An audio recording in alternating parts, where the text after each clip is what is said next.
Muito bem, boa noite a todos. Aguardar a chegada de algumas pessoas. Já temos aí alguns irmãos e irmãs adentrando. Hoje eu vou ter a alegria de conversar um pouco com o pastor Napoleão Falcão. Eu espero em Deus que seja um tempo abençoador. Sejam todos muito bem-vindos. Vou pedir, à medida que vocês entrarem, e se desejarem, é claro, e puderem, vai aí nessa flechinha, alguns chamam de pipa, né? Aí na parte inferior, seja do seu celular, tablet ou o que quer que seja, e compartilhe com alguém, convide alguém. Eu vou estar conversando com o pastor Napoleão Falcão sobre um assunto muito legal. E eu tenho certeza que será um tempo muito especial. Ok? Então eu vou pedir, vou continuar aqui solicitando que você compartilhe com alguém. Daqui a pouco já teremos a presença do pastor Napoleão Falcão. Vou aguardá-lo aqui. Vamos lá. Já temos aí alguns irmãos. Compartilhe com alguém. Usa aí esse recurso aí na parte inferior e compartilhe com o maior número possível dos seus seguidores. Hoje o assunto vai ser um assunto mais prático, ok? O pastor Napoleão Falcão já entrou. Deixa eu ver se ele já solicitou aqui para nós. Ok, já solicitou. Vamos ver. Eu vou aceitar aqui e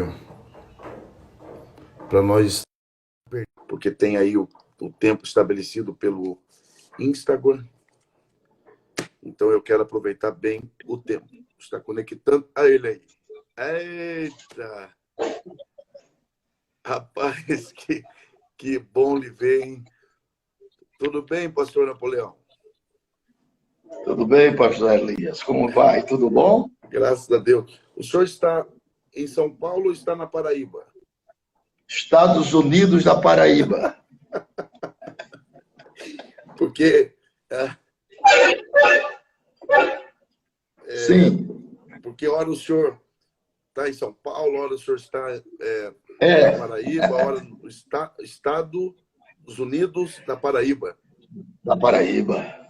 João Pessoa. Intermares. João Pessoa, aqui na praia. Muito bem.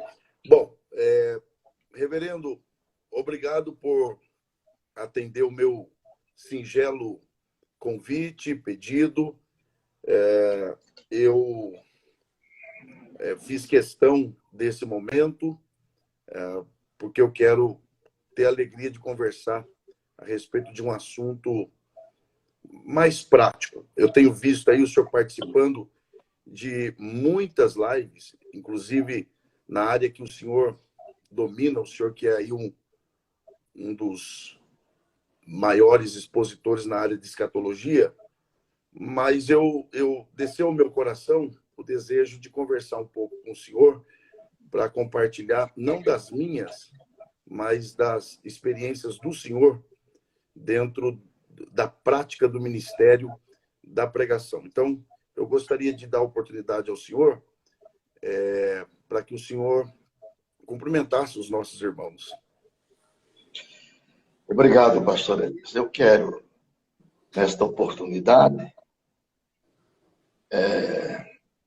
apresentar os meus cumprimentos todos os nossos queridos irmãos, agradecendo a auspiciosa audiência, e as pessoas gostam muito da palavra. Nós temos observado esses dias a apreciação que as pessoas devotam para com a palavra de Deus. Então, esta noite, eu já, de antemão, apresento as minhas congratulações ao pastor Elias e aos nossos irmãos, membros da igreja que vão adentrar em nossa live, já estão adentrando, já estamos com 140 irmãos. E tomara Deus que permita ao Senhor que esta live venha constituir elementos de edificação espiritual, porque este é o nosso intento. O ministério está pautado em 3 balizais: a edificação da igreja como corpo de Cristo, a glorificação de Cristo, Senhor da glória, e a salvação do perdido. Então, são essas 3 nortes pelas quais nós estamos aqui na Terra. Os propósitos de estarmos aqui são muito significativos. Está lá em 1 Tessalonicenses, capítulo 1, verso 9 e 10. Que é servir a Deus e esperar Jesus. Enquanto servimos, vamos pregando, vamos ensinando, vamos falando, vamos orando, vamos intercedendo e devolvendo para o Senhor a glória que ao seu nome pertence. Muito bem. Já recebemos aí uma aula, né, da prática do ministério. E, assim, eu, quando pensei sobre essa conversa, eu pensei em algo voltado para a prática. Eu nasci em 1981 e dentro de uma época controversa, um tempo difícil, mas um período muito bom da igreja. E eu, desde a minha infância, que ouço, né, falar a respeito do confirmado ministério do pastor Napoleão Ribeiro Falcão. Eu coloquei até um tema da nossa live como o ministério da pregação através de gerações. Uma das coisas que eu admiro no senhor é a disposição. Aliás, minhas últimas viagens antes dessa quarentena, eu estava pegando um voo aqui em Guarulhos, ali no terminal da Azul. Aquilo era 4 e pouco da manhã. E eu quebrado, cansado. E daqui a pouco eu ouvi alguém. Eu falei, meu Deus do céu, mas será que sou eu? Chamando eu. Que eu olhei, pastor Napoleão, de boné, já no telefone, resolvendo o problema do ministério. E eu admiro essa disposição que Deus tem lhe dado. Eu sei que o senhor não tem problema em termos de falar idade, e eu gostaria, porque eu conheço pouco da trajetória do senhor. O senhor vem de uma família muito influente, uma família importante, família Falcão, e me parece que quando o senhor se converteu, o senhor ainda jovem, não sei se com 20 ou 21 anos, ou menos, talvez, o senhor foi praticamente deserdado. Era uma época que, quando se convertia, os pais deserdavam os filhos por terem se convertido. E o senhor chegou ao Rio de Janeiro e ali continuou a trajetória cristã e começou, então, a desenvolver o ministério. Bom, eu gostaria que o senhor compartilhasse um pouco dessa experiência da conversão e como se deu o início, porque hoje a gente fala de pregador hoje, é muito fácil hoje ser influenciado por pregadores.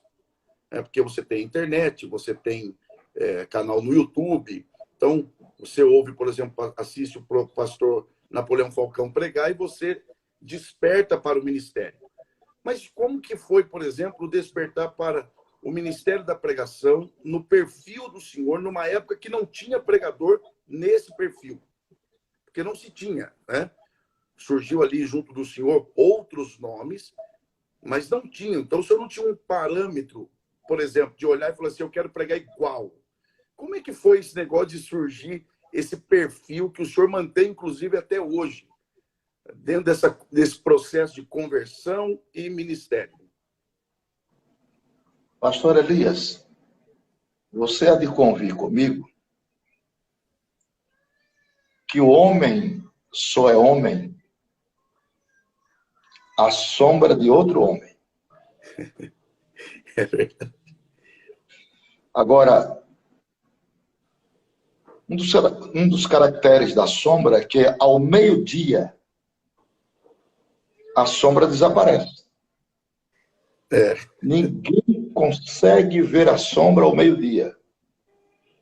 Uhum. Mas ao cair da tarde, as sombras voltam novamente. Eu andei na sombra de um homem que até para falar o nome dele eu sinto gosto na minha alma.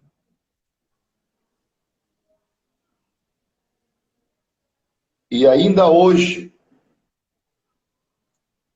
eu devoto a este homem tanto respeito que eu sou incapaz de falar, de pregar ou de ensinar aonde ele estiver presente. Não faço. Não faço.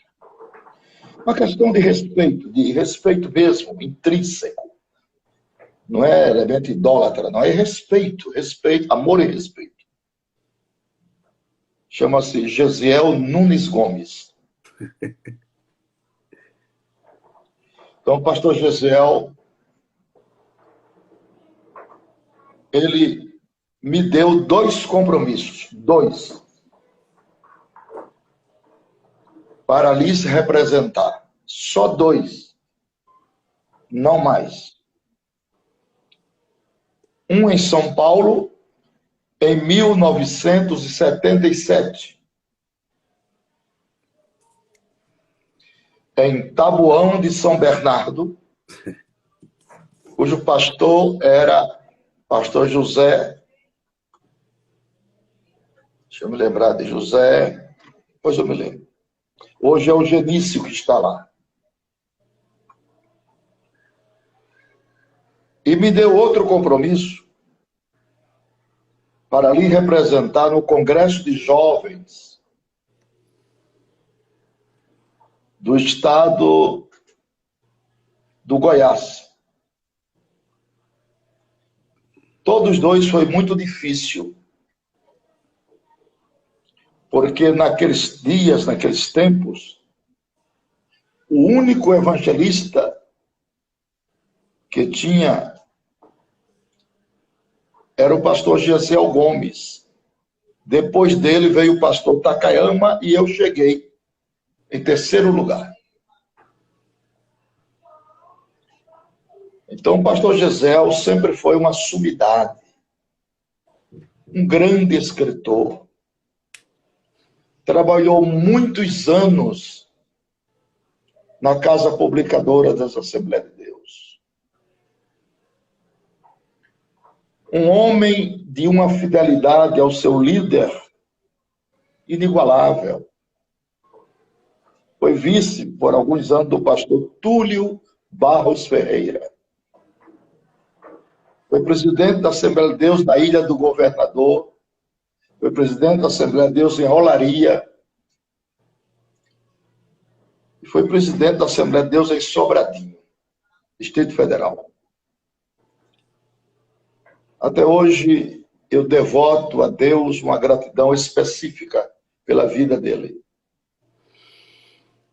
Porque, pastor Elias, eu não sei, mas a formação e a herança que nós, da década de 60, que eu sou da década de 60, eu sou o 5º da conversão geral, o 5º. Ah, é verdade, é verdade. Eu era o 9º, mas de 2 anos para cá morreram 4, Eu fiquei em 5º lugar. Sou 517. Olha aí. Então, naqueles tempos, a gente devotava aos nossos pastores um grau de respeitabilidade e consideração sem igual. Sem igual. Era sim, senhor, pois não. Sim, senhor. As suas ordens, pastor. Era assim. Porque os homens pregavam sem falar. Samuel Nistro. Exato. Doutor Samuel Nistro, só dele sentar e cruzar as pernas assim, já era uma pregação. A postura. Dizem mesmo. Eu conheci o Nelis Nelson, mesma coisa. Emílio Conde, mesma coisa. Emílio Conde dizem que era uma sumidade, né? Uma sumidade. Foram consagrar ele a pastor e disse, não, exatamente. Eu já tenho o ministério da escrita. Exatamente. Eu acho que esse é um exemplo que essa geração precisa olhar. Verdade. Essa sensibilidade, essa humildade. Ele resolveu não casar. Exato. Tornou-se eunuco para serviço de Deus, mas era uma sumidade. Alcebiades Pereira Vasconcelos falava 9 idiomas. Foram os meus professores. João de Oliveira.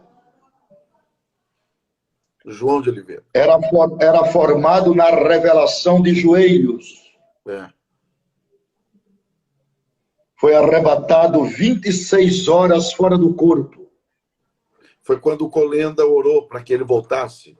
E ele brigou com ele depois. E ele foi. Por que você orou? Brigou com o Colenda. Para que você fez isso? Ele estava lá, né, na Nova Jerusalém. Rapaz. Não tem comparação. E aí eu vivi na influência benéfica desses homens. Por exemplo, eu sou um pastor, mas eu não sou igual ao pastor Zé Wellington, irmão. Não pode ser. Não. Nem dá para ser, né? Não dá para ser. Nem dá para pensar em ser. E nem querer. Então tem que haver esse respeito, porque o mundo valoriza talentos. Mas na igreja a senha é caráter cristão. Então, quando eu vejo o pastor Wellington, eu não falo nada. Exato. Eu fico calado. Quando ele provoca, aí eu dou uma palavrinha, entendeu? Muito suave, ponderando para... Porque o respeito que a gente devota aos nossos líderes, de reconhecimento, de aprovação. Um homem como o pastor Wellington não precisa aprovar mais nada para ninguém. Nada. Né? Então, havia nesses dias... Mas você sabe, pastor Elias, que a humanidade ela tem uma tendência a se deteriorar nos seus valores morais, éticos e legais. Nós vemos isso, por exemplo, no sonho de Nabucodonosor. Aquela estátua. Veja como começaram os reinos. É verdade. Vem em descendência. Ouro, prata, bronze, ferro e barro. Isso é uma decomposição de valores políticos, de valores econômicos, de valores religiosos, de valores morais, de valores éticos. Legais. Porque uma das coisas mais imprescindíveis para o ministério, imprescindível, posso falar? Por favor. Ética cristã. É. Olha, um homem dotado, ética cristã, acompanhado de educação doméstica. Eu acho que isso aí Ô, irmão, é, aí você dura no ministério. Aí você tem durabilidade. é raiz. É raiz. Reverendo, deixa eu lhe falar. Eu tenho uma coisa no meu coração que, desde quando me veio esse assunto para nós lhe ouvirmos, que eu tenho para lhe dizer. Eu tenho um vídeo do senhor que viralizou, né? Hoje tem esse negócio de viralizar, né? Que é um vídeo em que o senhor, com muita autoridade, falando a respeito de pessoas no púlpito que não estão glorificando. O senhor sabe de que vídeo eu estou falando? O senhor sabe que eu estava lá naquele dia. Aquilo ali foi em Campos do Jordão. Campo do Jordão. Então, Campos do Jordão, ali quem dirigia era o pastor Felipe. Da missionária Beth. Perfeitamente. O pastor Felipe, ele me viu nascer e crescer. Olha só! E Campos do Jordão, naquela época, era a congregação de Jacareí. E eu sou nascido e criado na Igreja Assembleia de Deus, em Jacareí, pastor Manuel José da Costa. E eu estava ali naquele dia. E eu me lembro, o senhor estava de sobretudo, estava muito frio naquele dia.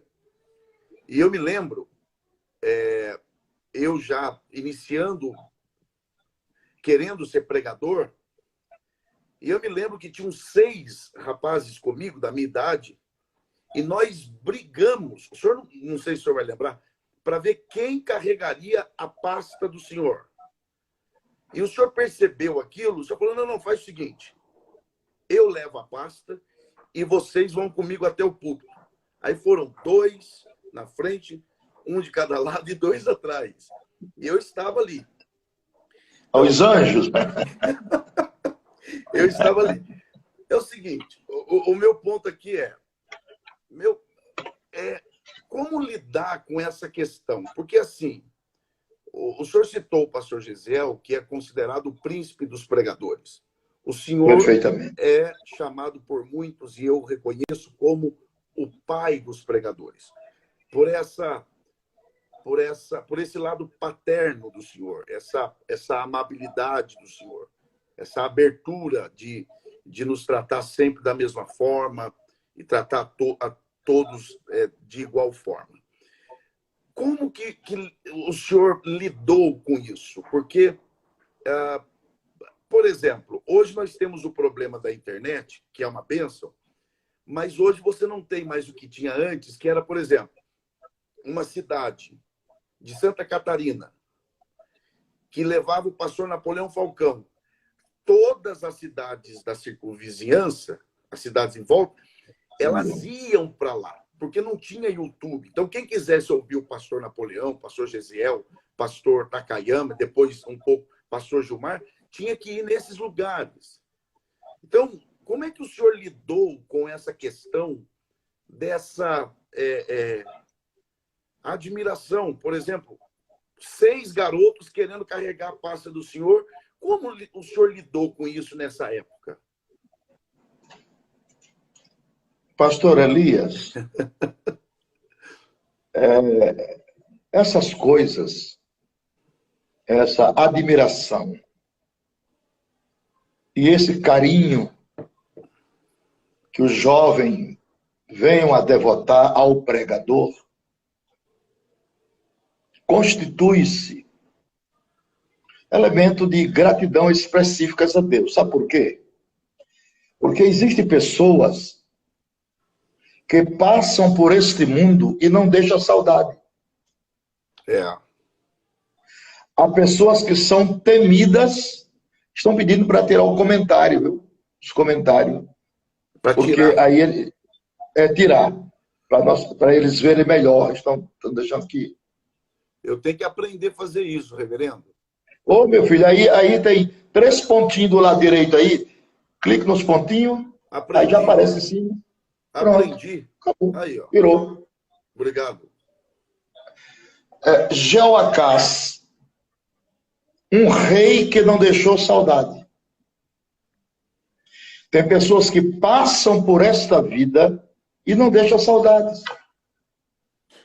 A vida curta, diminuta, pequena, rápida, como um conto ligeiro, como a lançadeira de um tecelão, como a sombra que declina, como navios veleiros, como correio, como flor da erva. Nuvem sem água.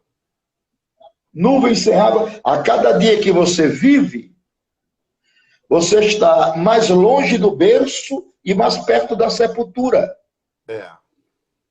Então, como viver 70 e 80 anos e não saber fazer amigos e influenciar pessoas?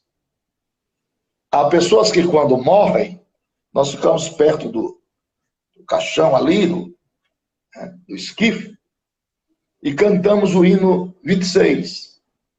Ó, que saudosa lembrança. Tem esses hinos que umas poesias, né, atendentes ao céu. Tem outros que, quando morrem, cantam 161. Livre estou, livre estou. São pessoas que não deixaram saudades. São duros. São ásperos. São quase que insuportáveis. Então, um obreiro como eu, um obreiro da minha idade, abraçar um jovem, colocar ele, dar atenção para ele, é tudo que ele quer. Não vai te custar nada. Um abraço, um sorriso, um aperto de mão. Pronto. E uma atenção. Não custa nada. Não, senhor. Não custa nada. Porque aí... Você lembra daquele livro americano, daquele escritor americano? Como fazer amigos e influenciar pessoas. Perfeitamente. Best-seller. Então você tem que investir nisso. Por causa disso. Perfeitamente. Você tem que investir nisso até quando você vai pregar, o ambiente já fica um ambiente propício.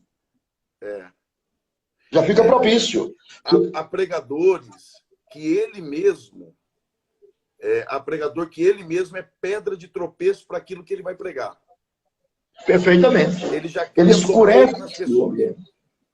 Ele escurece o ambiente. Ele não clareia o ambiente com a simpatia, com o sorriso, com a humildade, com a respeitabilidade, com o vocabulário.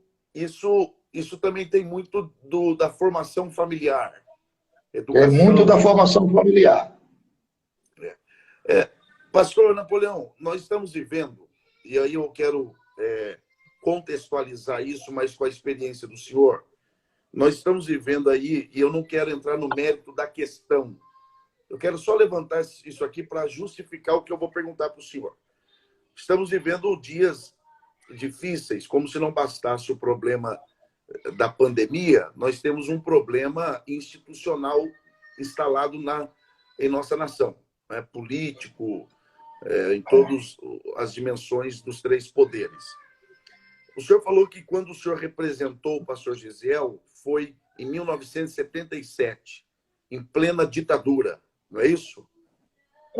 Como era pregar naquele período? Tinha alguma influência nesse sentido, seja comportamental das pessoas, seja influência de restrição da mensagem, alguma coisa? Como era isso? Por incrível que pareça, foi um dos tempos que a Igreja do Senhor mais cresceu. Porque nós éramos taxados de cafona, loucos, quadrados, jogavam pedra no telhado das igrejas. Eu já dirigi culto em São João del Rei, com meu sangue caindo. Mas foi um período faustoso, que era muito fácil o batismo com o Espírito Santo. Congresso de Jesus batizar quase 3.000 de uma vez. Congresso do Recife, que eu cooperei, quase 3.000, uma vez, uma tarde. Pastor Leôncio, deixa o povo aí, vamos tomar o nosso banho, ninguém toca a campainha não, deixa o povo aí, tá bom. Ninguém vai repreender o Espírito Santo não terça e virar para a noite. O estado de dependência das pessoas de Deus era maior.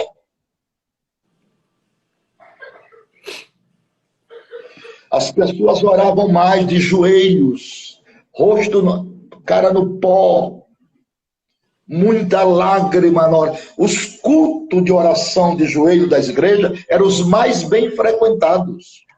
Você tem que chegar cedo para pegar um lugarzinho para se ajoelhar. Era só culto de oração. Era o mais concorrido. Era o mais concorrido. Era o de joelho. Tá. O senhor, vendo todo esse processo, o senhor acha que em que momento que isso começou a se esfriar? E qual seria aí, talvez, um motivo? As facilidades, talvez? E o neopentecostalismo, né? Porque aí entram os modismos, né? Porque há uma geração que não está atida ao que está certo. Está atida ao que dá certo. É o pragmatismo. É o pragmatismo. E nem tudo que dá certo significa moralmente que seja certo. Exatamente. Está dando certo, mas é por um tempo determinado. É muito provisório. É aquilo que o senhor falou, a questão da durabilidade. A durabilidade. Você, para durar no Evangelho, para se manter no Evangelho, você tem que ter uma cadência. Lembra da nuvem no deserto? Uhum. Quando Deus instalou a nuvem, Deus deu uma lei para o povo. Atenção! Não andem na frente da nuvem. E não andem atrás da nuvem. Andem debaixo. Debaixo. Na frente da nuvem fala de fanatismo religioso. Atrás da nuvem fala de formalismo. Então, nem tanto ao mar, nem tanto à praia. Tem que manter uma cadeia. Porque a vitória não é de quem corre, a vitória é de quem chega. Porque muitos correm demais e cansam no caminho, não chegam. Então tem que manter uma cadência. Uma cadência. Não tem coisa melhor do que um culto pentecostal. É verdade. Mas nós temos que ter cuidado com os exageros. Porque ele pode se degenerar em outras coisas piores. O senhor sabe que Jonathan Edwards, né, o grande teólogo do avivamento, ele trabalhou muito isso, mostrando que uma das formas do diabo desconstruir um avivamento é por meio de falsos avivamentos, porque além de trazer confusão, isso também entristece o Espírito Santo que se afasta da igreja. Então, eu acho que nós nos perdemos, talvez, nos exageros, né? As normas doutrinárias da fé cristã são 3. De Gênesis e Apocalipse. As normas mais fáceis, as normas menos fáceis e as normas mais difíceis. Normas ou formas doutrinárias. Então, todos os padrões doutrinários bíblicos relacionados com soteriologia, que é o plano da salvação, que vem eleição, redenção, imputação, substituição, adoção, né? Então, são os mais fáceis, porque a única coisa que eu faço para ser salvo é somente crer. Que diz respeito. Agora vem a menos fáceis. Dons espirituais. Quem ensina sobre dons espirituais tem que ter muito cuidado. Muito cuidado. Porque o fanatismo religioso é terrível. O fanático, ele vê todo mundo perdido, só ele está certo. Entendeu? Ele passa por um processo, pelo engodo maligno. Por exemplo, o glorioso dom de profetizar. Habitualmente, as pessoas dizem, olha, Deus falou através dali do dom de profetizar. E não é verdade. Não é verdade. Deus não fala pelo dom de profetizar. Quem fala é a pessoa. Isso aqui é para chocar mesmo. Quem fala é o vaso, é o instrumento. Ele está falando, sim, sobre inspiração divina. E não dizer que Deus está falando. São coisas distintas. Distinta, irmão. Porque a inspiração é divina, mas o vaso é humano. E alguém pode pensar que é uma questão só conceitual, mas não é. Porque a longo prazo isso traz problemas gravíssimos para a igreja. E como tem trazido de destruir igrejas e famílias. Porque a pessoa ela assume uma autoridade que ela não possui. É verdade, irmão. E fica, porque o dom de profetizar é dado para 3 predicativos. Consolar, edificar e exortar. O que é exortar? Exortar é despertar o ânimo sincero das pessoas, reativando as mesmas para propósitos específicos de Deus. E não para a glória pessoal de ninguém. E toda palavra exortativa, ela vem acompanhada de consolação. Quer dizer, o Espírito de Deus me inspira a falar, olha o abismo, mas mostra o caminho. Mas ali está a vitória. Olha o abismo, mas olha a vitória. Isso é consolador. Até porque isso é consolador e construtivo. E construtivo também. Exatamente. E construtivo. Então tem que haver, a Bíblia diz, ai da nação cujo rei é criança. Então tem pessoas velhas de calças curtas. E a gente nova de calças compridas. Porque idoneidade não é idade. São coisas distintas, né? Distintas. Então eu pastorei a igreja há 11 anos. Fui presidente de igreja. Mas eu tinha muito cuidado. Eu nunca deixei o ciclo de oração sozinho. Se eu não estivesse lá, eu nomeava um presbítero idôneo para estar presente. É onde ocorrem muitos problemas. Para evitar, tirar as arestas, evitar os excessos. Os excessos. Então tem que haver um certo equilíbrio para que haja durabilidade na fé. Quanto você tem de fé? 20, 30, 40, 50. Eu estou com 52 de ministério. Então, para que haja essa construção de durabilidade, tem que haver prudência, porque prudência e caldo de galinha não faz mal a ninguém.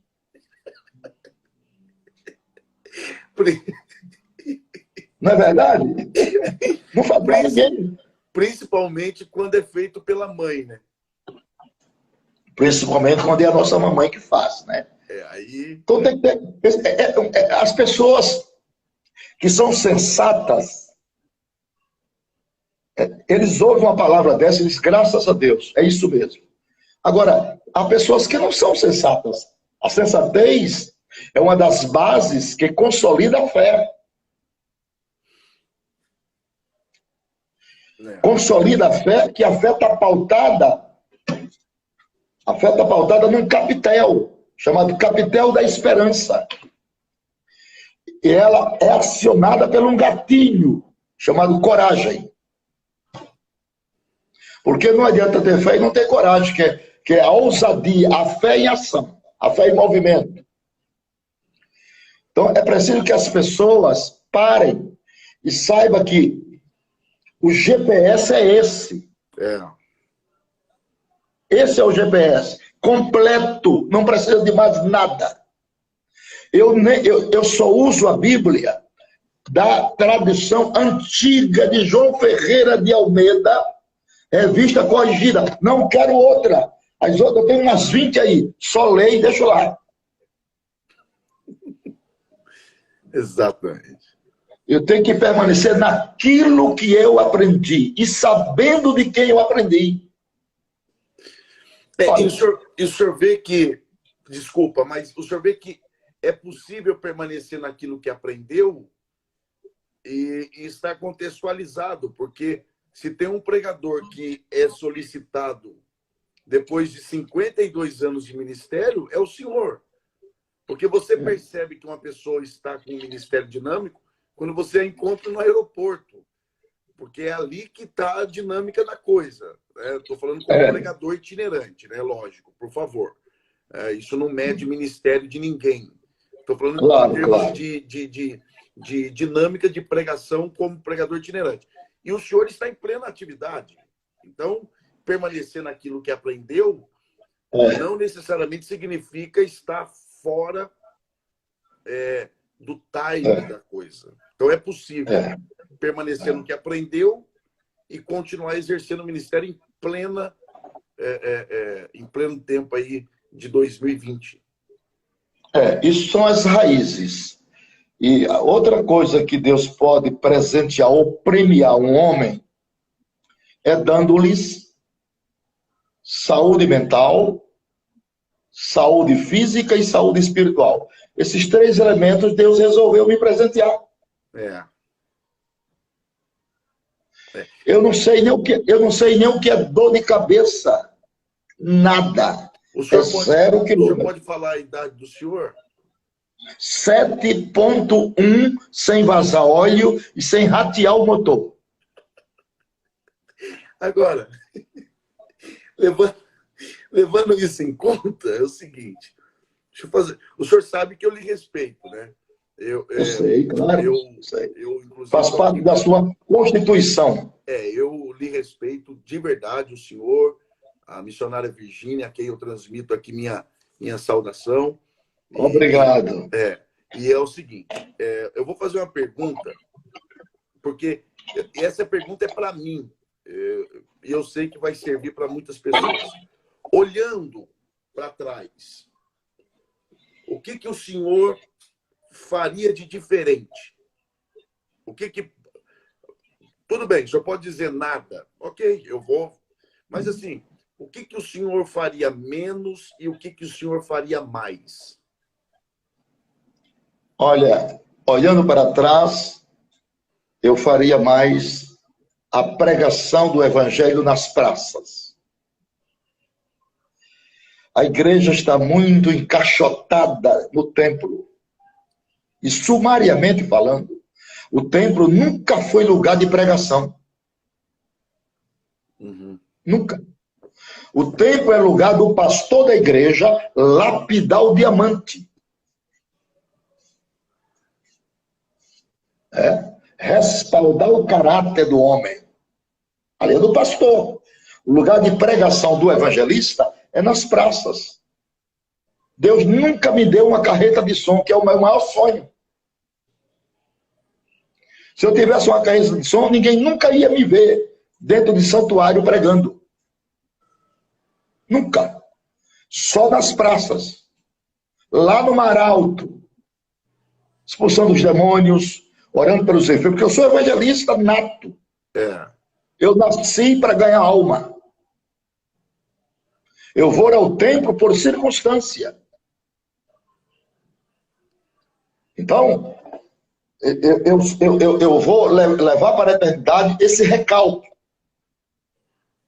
Porque no meu ministério eu talvez não fiz 30% de cruzadas. Então, isso porque uma cruzada é feita com vários componentes. Você não faz cruzada só porque você prega. Você tem que ter uma estrutura montada. Som, palco, iluminação, panfletagem, né?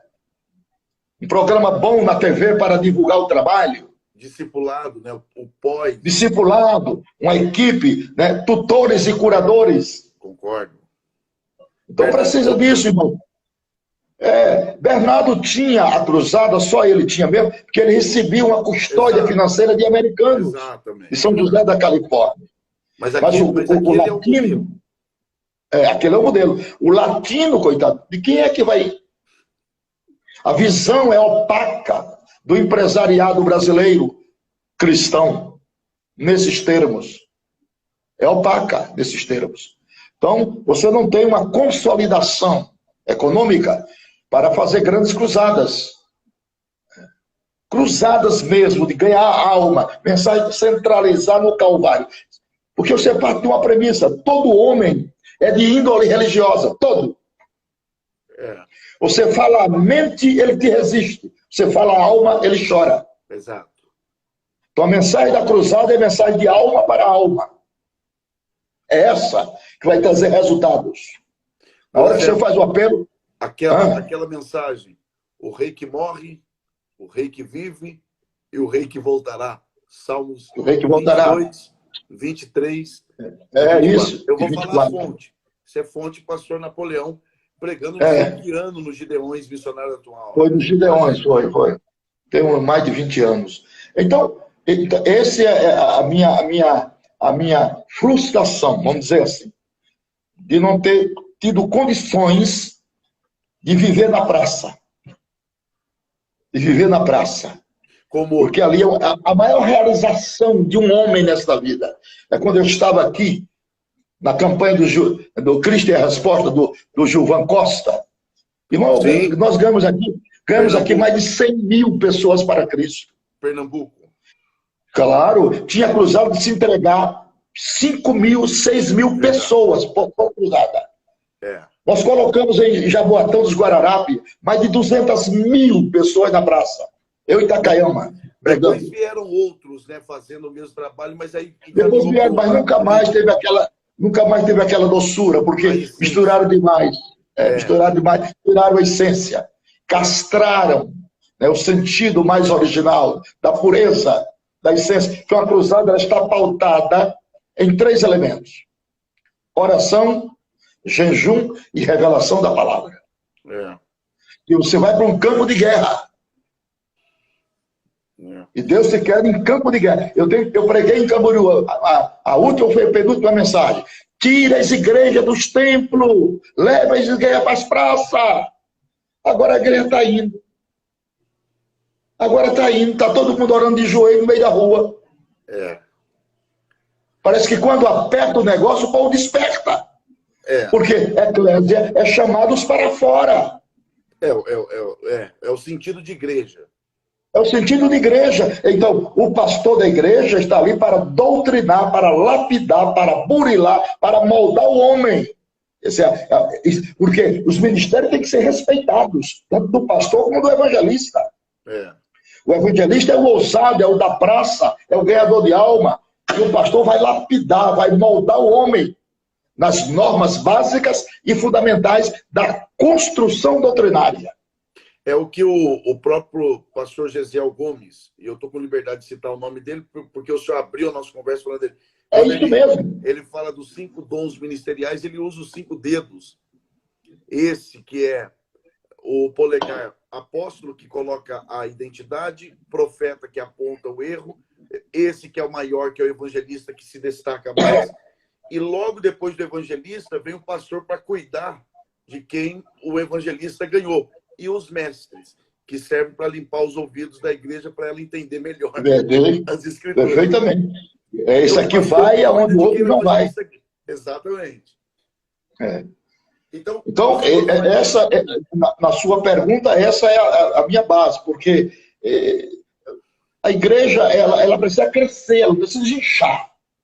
E ela só cresce quando ela gera. Você não pode se conformar, você não pode nunca se ficar conformado. Uma cidade com 20 milhões de pessoas, ela tem que ter pelo menos o dízimo de salvos. Pelo menos.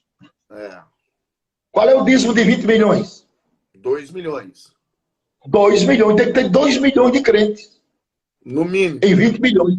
No mínimo. Então, porque, olha, nós temos um déficit muito grande, gente. A gente bate papo, mas temos um déficit. Olha, são quase 8 bilhões de pessoas. Agora eu te pergunto, onde estão os 6 bilhões e meio?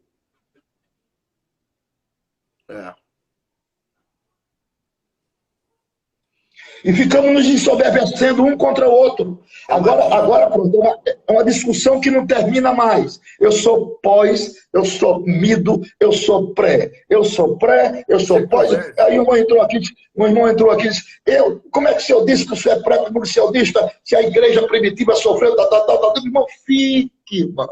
Exato. Ninguém está discutindo. O senhor quer ficar para a grande tribulação? Bem, fique, irmão. Deus abençoe o senhor lá na grande tribulação. Vai lá. Depois você me conta como foi. Depois você me conta. Lá você vai ter a besta, o falso profeta. Você vai ter a abertura de 7 selos, 7 trombetas, 7 salvas. Agora, isso é conversa. A igreja ela precisa focar naquilo para o qual ela foi chamada de fato. Então, a pergunta, o que o senhor faria mais? O senhor faria o que John Wesley fez, o que George White fez, que foi sair para as ruas, pregar em cima dos bancos das praças. E isso enche meu coração de alegria e de verdade. E o que o senhor faria menos? O que eu faria menos era pregar nos templos. Pregar nos templos. Deixa os doutores lá, os pastores lá, os mestres, que é de uma significância a toda prova, não se discute. Nós precisamos de mestres, e nós temos, de grandes pastores, grandes líderes, e nós temos, graças a Deus. Agora, cadê os evangelistas, hein? Nós temos demais gente para fazer movimento. Receba! Receba! Cadê os ganhadores de alma, pastor Elias? Aquele que vai lá no Mar Alto e diz, aqui está, pastor, 150 almas para Jesus, para o senhor cuidar delas. Bom, foi ganho lá. Já tem uma equipe cuidando delas. Hein? O senhor vê, assim, com a experiência que o senhor tem, de ter visto aí essa prática ser muito comum da igreja. Eu sou novo, por isso que eu mais estou ouvindo e quero aprender de verdade com o senhor. E eu sei que todos estão nos acompanhando aqui. Nós estamos aí com 540 e poucas pessoas nos acompanhando. Estão aí porque querem aprender com o senhor. Com essa experiência que o senhor tem, eu, por exemplo, eu fui visitar minha mãe ontem. Conversei com ela à distância, é claro, mas eu fui vê-la rápido e eu conversando um pouco com ela, ela me lembrando dos nossos domingos, né? Os domingos, como eram os meus domingos? Oração das 8 às 9 na igreja, 9 às 10h30 era a escola bíblica dominical, 10h30 ensaio de criança, de jovem ou adolescente, ia para casa, almoçava, aí eu voltava, ensaiava na banda, 2 horas, 4 horas, ar livre, e à noite o culto. Então era muito comum a igreja ir para as praças, ir para as ruas.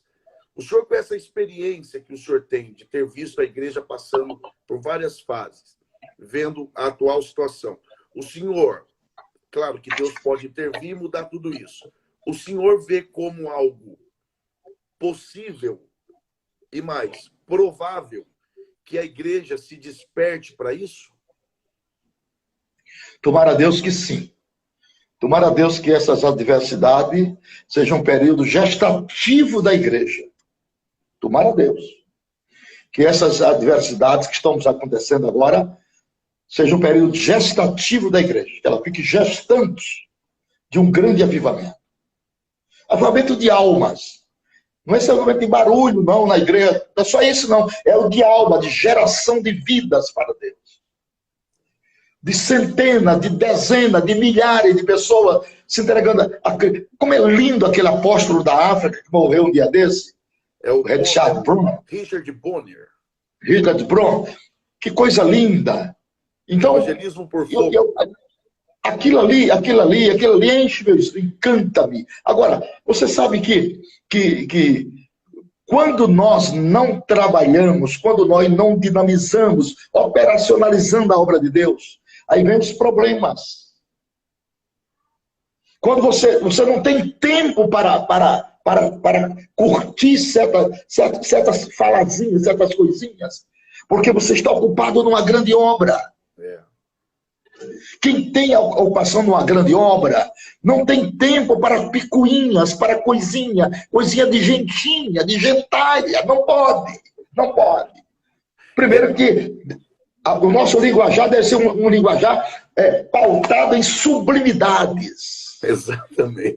A linguagem de um servo de Deus, crianças podem ouvir, velhos podem ouvir, todo mundo pode ouvir.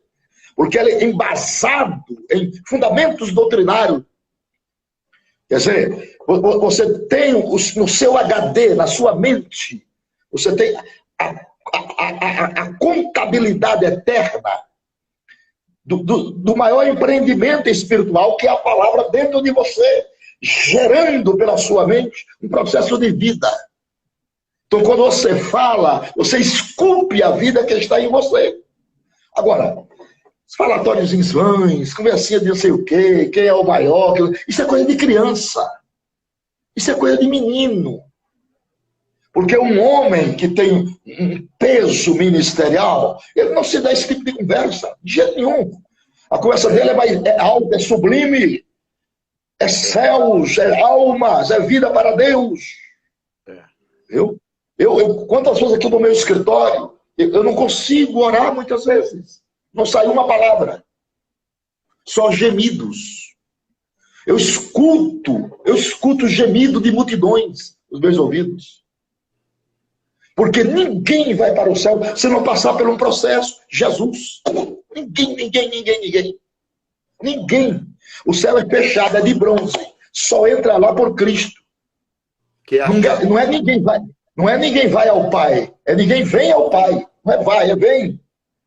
Então tem que passar por ele. Eu tenho que mostrar a ele, falar dele, do amor dele, do poder dele, da graça dele, dos atributos dele. Porque a política de Deus é gregário. Deus é gregário. Tem que entender isso. Se Deus é gregário, Deus fez o céu para morar com os homens. Exato. Ele não precisa de mim, mas me ama. Me ama. Então, Deus faz as últimas consequências. Mas nós temos um Deus que ele é tão extraordinário, que ele tem um intestino de salvar, sabe quem? Manassés, meu amigo. Ele já me disse quem ele é. Precisa dizer mais nada, não. Manassés foi o primeiro infanticida da terra, matador de criança. A polícia pega Manassés nos pés de espinho, nos espinhais, leva à prisão. Na prisão, se arrepende, Deus perdoa o homem.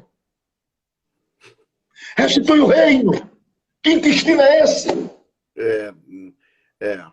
Então ele já me disse que ele é o encalço de Deus, o propósito de Deus, a visão de Deus, a obra de Deus é alma, gerar homens, gerar vidas. Nós temos que ser um dínamo gerador de homens para Deus. Exato. É isso. O povo perdeu isso. O povo perdeu isso. Agora, o dinheiro tomou conta, Mamon tomou conta da terra. Agora ninguém tem Mamon. Agora ninguém tem mais. Agora vamos ver se vão voltar para o altar. Exatamente. Mamon foi embora. Agora é hora de voltar para o altar. Dependência, lágrima, choro, vidas para Deus. Eu tenho ganho muitas vidas para Jesus aqui. O endereço foi 62 almas. Irmão, Deus é gregário.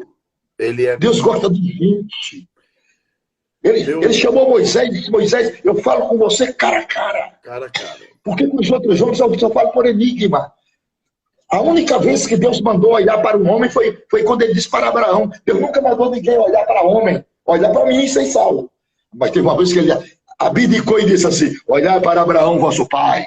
Exatamente. E isso aí é um paradoxo. Nas perpendiculares divinas. Meu amigo, o senhor sabe que o Instagram ele é implacável. Nós temos... Agora, se você entrar comigo, eu tenho direito a muitas horas. Ah, é? É claro. Então, da próxima vez, nós fazemos com o senhor. Muito obrigado.